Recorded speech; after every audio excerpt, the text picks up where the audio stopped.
The creative process is ask, source answers, you let it in. But the asking and the letting it in are not happening in the same moment.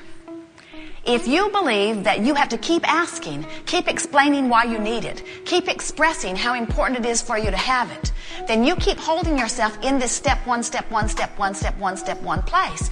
And you never give yourself an opportunity to relax and allow the universe to yield to you. Now let us be clear about this. The universe has already yielded it. Circumstances and events have already been aligned. You're just not letting it in. And the reason you're not letting it in, we're going to put it out here very plain and pure for you. The reason you're not letting in the things you want is because you're so busy asking for the things you want. You are so involved in step one. How did you ever get so stuck in step one? Well, it happened early on. You are byproducts of your time-space reality out here on the leading edge. And you are at this juncture where source meets physical. And if you do not ask, it is not given. You are leading edge preferers who literally summon. This universe is based on law of attraction. So it is with very good reason that you are oriented to asking.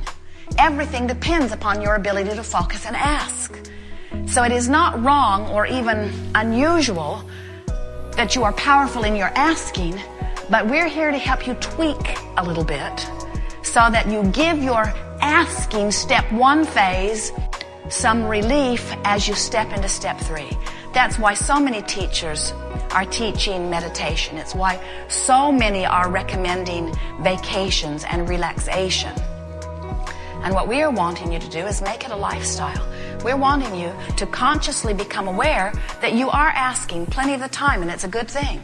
And sometimes in your asking, you have to be stirring the contrast up pretty good. Sometimes asking is a little bit uncomfortable because sometimes asking is evaluating the contrast that is helping you in your leading edge place to define your preference.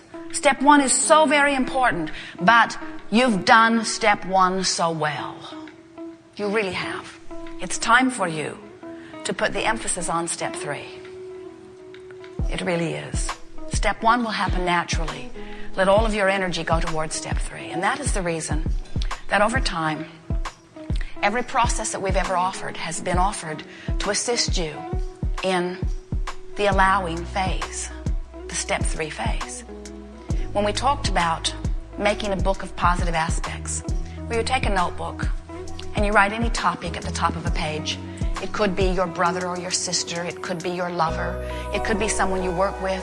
It could be your house. It could be a friend. It could be a world event. It could be anything. Make your topic at the top of the page and then sit softly and gently in a place where you are happy to be, like in front of a river flowing, or in your favorite corner of your house, or in your car under a tree on your lunch hour somewhere. And just jot softly and easily positive aspects of this topic. That book of positive aspects is transforming in nature because it puts you in the place of allowing well-being on topics that are important to you.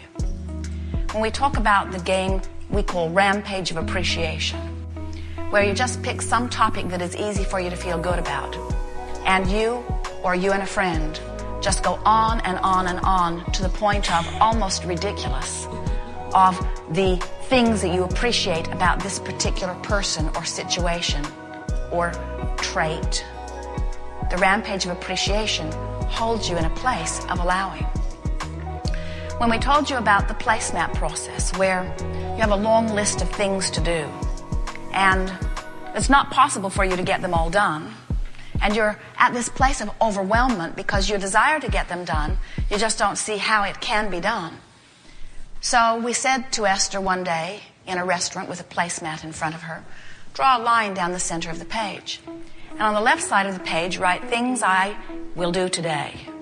Things I really, really must do today. Pay that bill, or meet that person, or keep that commitment. And on the right side of the page, write things I would like the universe to tend to. So you just take your handful of things Only a day's worth, please. Esther had 27 days worth for 27 people on her to-do today list. Only the things that you will do today. Only put those there. Only the reasonable things that you can and will do today. And move everything else to the universe's side of the placemat. And as you move it over there, you say, universe, tend to these for me, please. And in the relief that you feel, you achieve step 3. The remarkable thing about that process is when you put them on the universe's side of the placemat, many of them get done with no effort on your part. Because the only thing that was keeping them from getting done was your awareness that they were not done. So when you took them off your list and removed them from your awareness, you released the resistance and you allowed them to be done. You wanted them to be done, you would ask that they be done. You're getting the sense of this? And virtual reality is yet another process where if you will play it a little bit, little by little by little, you will reach this place where you will decide and then finally understand that you can choose the vibration that is dominant within you. It is such a glorious thing to understand. I get to choose how I feel. World conditions don't choose how I feel. What happened at home doesn't choose how I feel. What is happening around me at work doesn't choose how I feel. I choose how I feel. But you got to do it in an environment where you can choose before you will ever be able to do it in an environment where it is harder. In other words, you have to get off and show yourself that you can choose how you feel. It doesn't take very much effort before you do. Even today, with all Esther knows, with all she has heard, she asks us about something that has been troubling her. And her words were, she typed it in the computer, she communicates with us when it's just Esther and Abraham. And her words to us were, and what should we do? And then she heard the gales of loving laughter from the heavens. Always about doing for you, isn't it? What should I do? What should I do? What should I do? When what we want you to remember is, how should I feel? So Esther said, all right, then, what should I do about how I feel?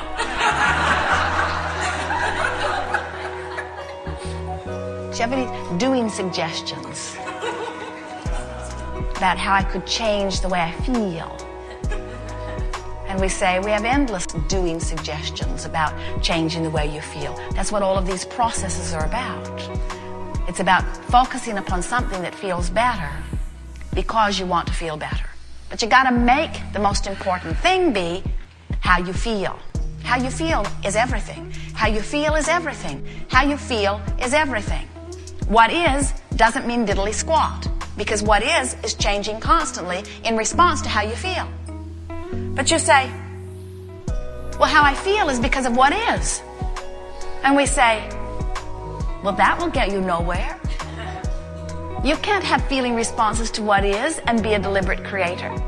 Because if you're having feeling responses to what is, then you're just regurgitating what is. You're just creating more of what is. You're just finding vibrational proclivity or harmony with what is.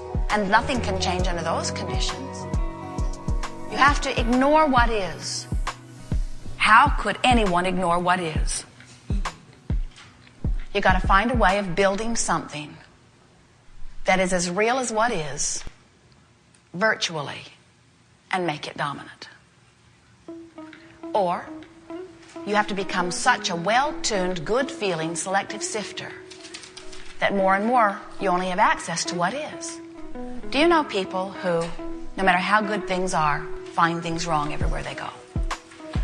Do you know people who, no matter how bad things are, find things right everywhere they go? And so you begin to understand that it's some sort of orientation. It was very helpful for Jerry and Esther and Ed and Marie as they came to this hotel last evening. It was very good for them because there were so many things wrong. They had to give it up.